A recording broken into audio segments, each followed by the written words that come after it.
Bienvenidos a todos a un nuevo video en donde vamos a estar hablando acerca de circuitos mixtos con elementos adicionales o con diversos elementos. ¿A qué es lo que me refiero yo? Pues normalmente vamos a tener un circuito, sea en serie o en paralelo, y siempre nos lo van a mostrar así. Con estas líneas puntiagudas puede ser que suba o que también que baje por acá y que haya un flujo de corriente ahí determinado, pero la cuestión es que siempre van a haber estas puntas. ¿Y esas puntas qué significan? Esos son los conocidos resistores. Ahora, también, como hay resistores, debe haber un cable, ¿sí? Algo que conecte a aquellos resistores y que conecte la batería desde el lado positivo hasta el lado negativo. Ya, es solamente eso. Pero cuando hablamos de otros elementos, me refiero a condensadores, por ejemplo, o también diodos o inductores. Y entre otros, porque de por sí que estos elementos quedan cortos para la cantidad de elementos que se pueden encontrar en un circuito. Muy bien, entonces vamos a explicar cómo funcionan y también cómo calcular algunos parámetros claves que podamos encontrar acá. Primero que todo, hablemos de los conceptos fundamentales. Entonces tenemos un condensador. ¿Qué es un condensador? De por sí es que es un componente, un elemento que almacena la energía que hay en ese circuito en forma de un campo eléctrico. ¿Listo? Pero ¿cómo está constituido este condensador? Resulta que está formado por dos placas conductoras separadas por un material.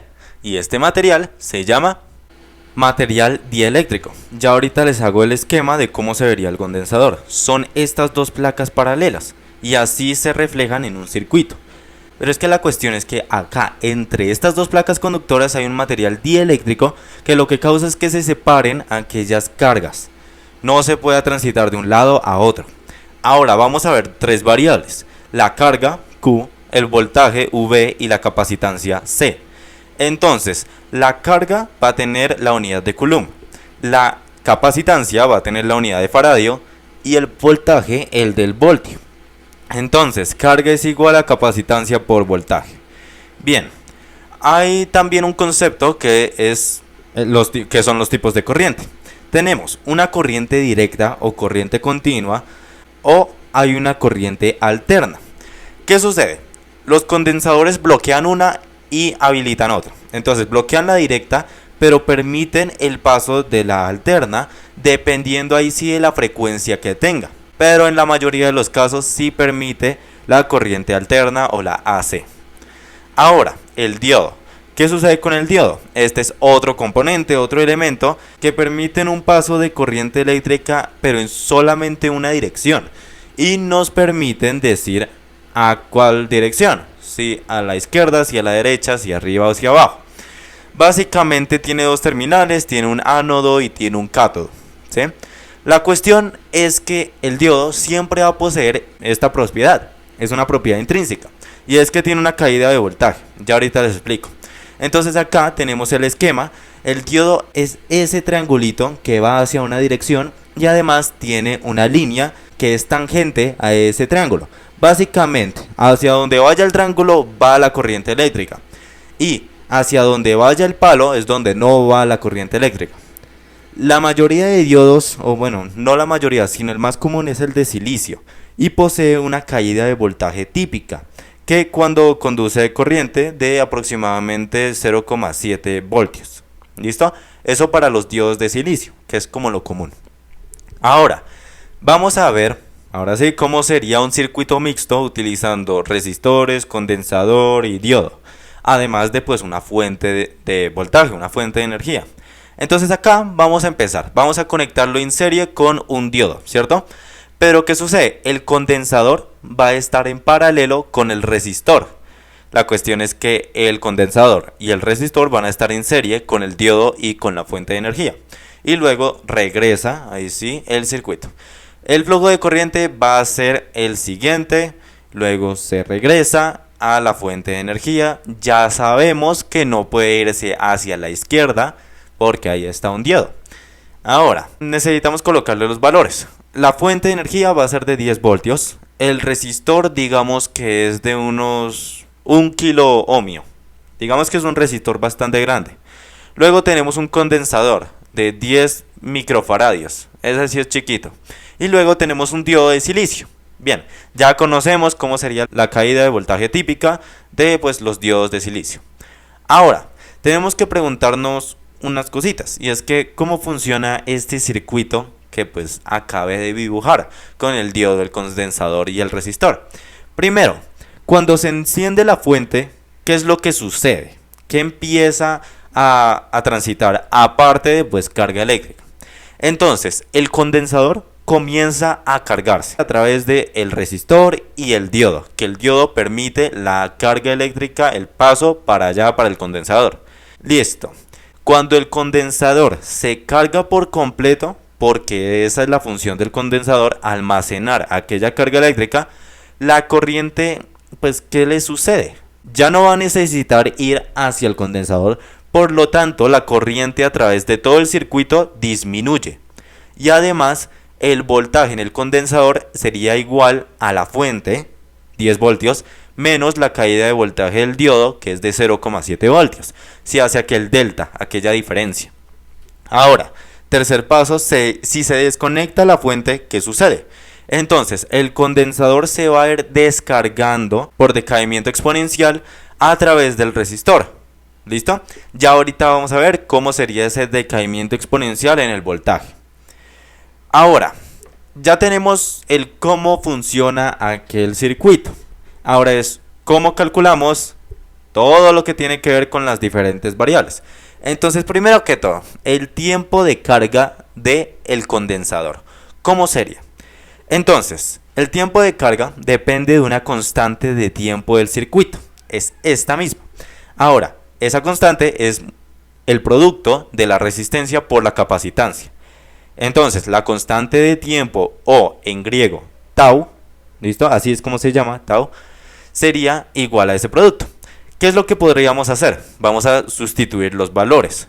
Sabemos que la resistencia pues es bastante grande, es de 1000 ohmios o 1 kilo ohmio, multiplicando una capacitancia que es bastante chiquita, que sería de 10 por 10 a la menos 6 faradios. Bien, eso nos da un valor también chiquito, que sería 0,01 segundo. De la parte significativa de cualquier condensador. En ese sentido ya tendríamos un 60 hasta un 70%, digamos, especulando. Pero aún así, ese tiempo de carga no es el suficiente para llevar el condensador a un 100%, ni tampoco un 90%. Normalmente se tiene que estimar y se tiene que multiplicar tau por 5, es decir, el 0,01 segundos por 5, para que nos dé un valor muy cercano a un 100%, por ahí un 98 o un 99%.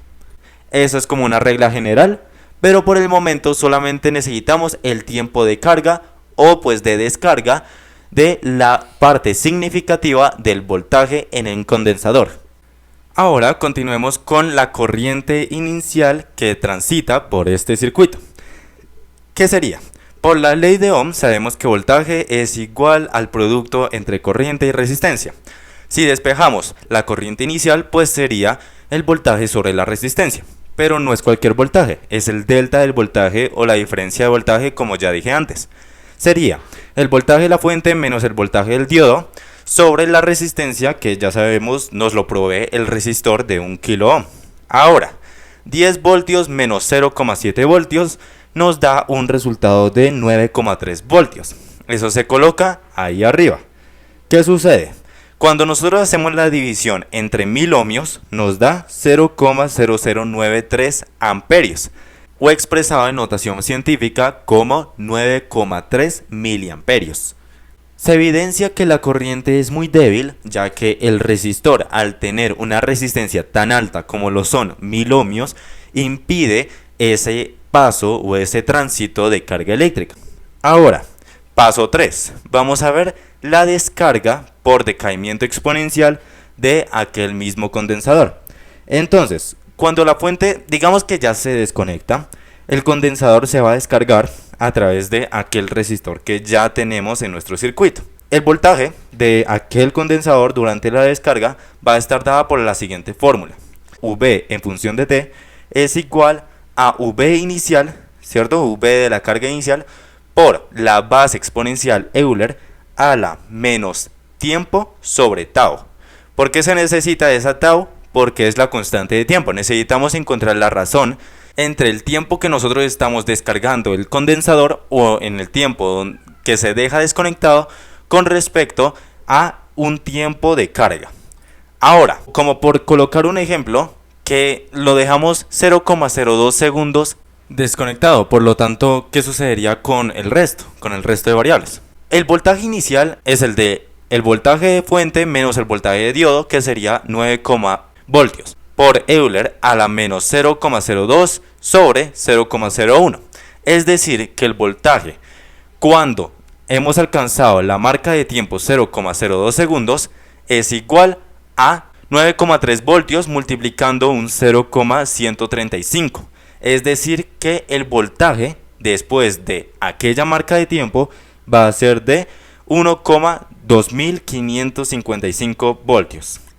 Entonces, la interpretación que nosotros podemos sacar de aquello es que el condensador acumula la energía, mientras que el diodo garantiza que la corriente fluya en una sola dirección y no en el caso contrario. Ahora, una vez que se desconecte la fuente, el condensador va a liberar la energía almacenada, así paulatinamente con decaimiento exponencial, alimentando el circuito por un tiempo breve hasta que ahí sí se quede sin voltaje. Y habiendo dicho eso, ejercicios resueltos, muchas gracias por la atención prestada.